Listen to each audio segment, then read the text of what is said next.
السلام عليكم ومرحبا بكم في فيديو جديد معايا. ان شاء الله نلقاكم كامل بخير وبصحتكم. رايحين نديروا ان شاء الله اروع تحليه بلي فخاز بالفراوله. واش نقولكم تجي فريمون هايله. نديروها بزوج كريمات ولا اروع. هذه اروع تحليه درتها بلي فخاز لحد الان.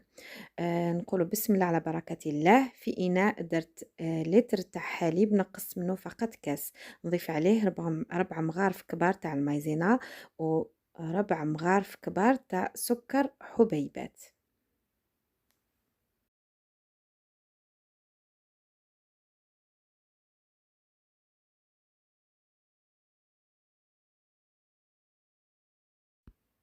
نحرك جيدا باش نذوب ذيك النشا اللي هي المايزينا والسكر في الحليب، ونديرهم على نار هادئة مع التحريك المستمر حتى نتحصل على كريمة عاقدة.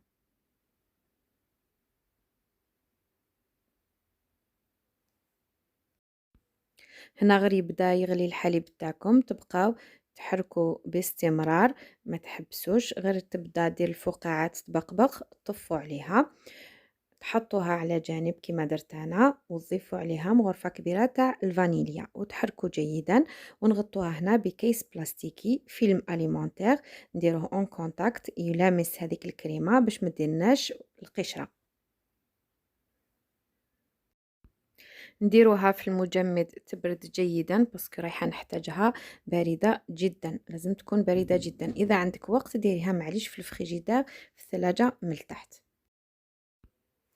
عندي هنا حبات تاع لي فخاز الفراوله، كنت غسلتها جيدا وقطعتها قطع متوسطة الحجم، ضفت عليها 2 ملاعق كبار تاع النشا اللي هي المايزينا، وربع مغارف كبار تاع سكر حبيبات سكر كريستاليزي، ونضيف عليها 4 مغارف كبار تاع عصير ليمون جو دو سيترون. نحرك كامل هذه المكونات بالبغا ميكسور بالخلاط الكهربائي حتى نرحي جيدا هذيك الفراولة هذوك لي فخاز. هنا رايحين نخدمو كريمة تاع لي فخاز ولا كولي دي فخاز. هاد الكريمة هذه فريمون بنينة هايلة، سورتو مع لو غو تاع السيترون تجي هايلة مع ذوق الليمون، تجي فريمون رائعة. نفرغوها في كاسرونة ونجو نحطوها على نار هادئة دائما. الكريمات تاوعنا نديروهم على نار هادئة مع التحريك المستمر، شوفوا حتى تولي تعقد معنا، غير تولي دير في دوك الفقاعات وتبقبق نطفو عليها ونحطو نغطوها طبعا ونديروها تبرد جانبا. هنا عندي غاتو بسكوي، اي بسكوي تختاريه انتي. انا استعملت لو بوتي بور ما فيش بزاف سكر، رحيته كما شفتوا. بعد ما بردت لي مليح الكريمه تاعي الاولى، راني عاودت جبتها وضفت عليها كاس تاع بودرة الشانتيي. لازم هنا تكون الكريمه تاعكم بارده جدا، كما قلت لكم انا كنت درتها في الكونجلاتور في المجمد حتى بردت جيدا. ضفت عليها كاس من بودرة الشانتيي ونخلط مليح، نطلعها كما راكم تشوفوا، شوفوا راهي ضعفت الحجم تاعها. ونضيف عليها هنا ان بو تاع الفرomاج ريجيم اللي هو الفرomاج فري ولا الجبن الطازج، تقدري تستعملي في بلاصتو لي بتي سويس ولا اي جبن تختاريه نتيا باش يجيك الذوق تاع الجبن في الكريمه هذه يجي فريمون بنين. هنا نبداو نديرو في تركيب تاع لي كوب تاوعنا، نديرو تركيب طبقات. نبداو بهذاك لو بسكوي اللي رحيناه، نضيفو عليه هنا الكولي دي فخاز، هذاك الكريمه الاولى هذيك تاع لي فخاز.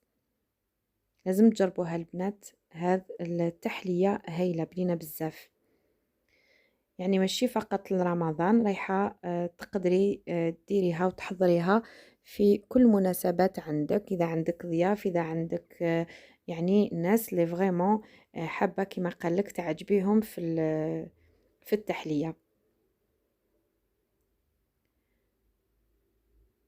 كما شفتوا درت طبقه تاع الكريمه الاولى، نمسحوا طبعا الكؤوس تاوعنا باش ما يجينا الشكل تاعهم شباب، كي نكملوا يجوا كاع الطبقات يبانوا بشكل شباب.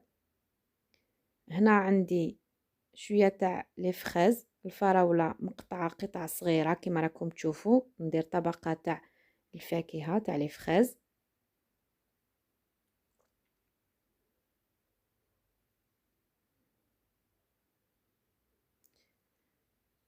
بعدها نجي نضيف الطبقه الثالثه اللي رايحه تكون الكريمه الاولى اللي درناها بلا كريم باتيسير، هذيك الكريمه البيضاء.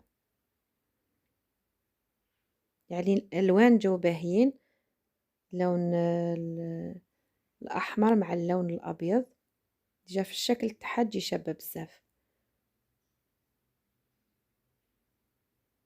تحبي ديري الكريمات تاوعك دون اون بوش في كيس الحلواني، ولا كيما انا تعمري هكا غير بالغراف.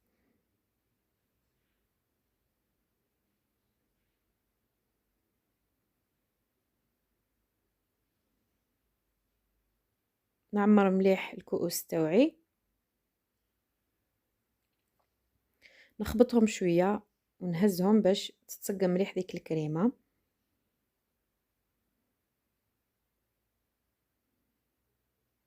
ونجو نكملو التزيين تاعها.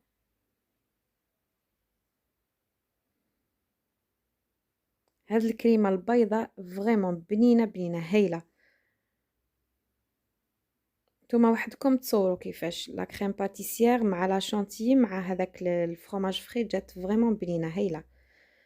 هنا نعاود نولي لو بسكوي هذاك اللي كنت رحيته، نجي نزين من الفوق لي كوب تاوعي. تحبي تستعملي الملعقه بالمغرفه ولا تحبي غير بيدك هكذا كيما راني ندير انا ترشي من الفوق. ونجي هنا نزين بدي مغصو تاع لي فخاز تاع الفراوله، كنت قطعتهم وغسلتهم خليت لهم دوك الورق باش يجي التزيين شباب.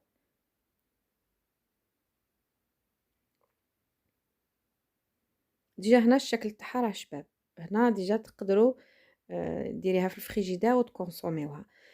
هنا بقات لي شويه من ديك الكريمه هذيك اللي درناها تاع لي فخاز من كولي دي فخاز هذاك،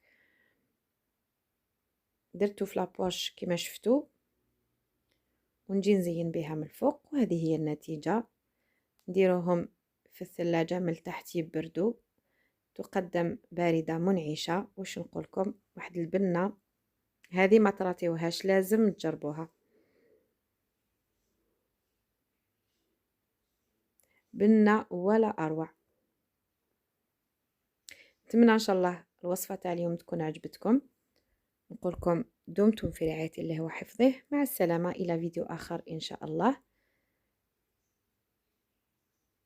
وكتبوا لي في التعليقات إذا جربتوها ورأيكم طبعا. نقولكم صحة فطوركم وصحة سحوركم. سلام.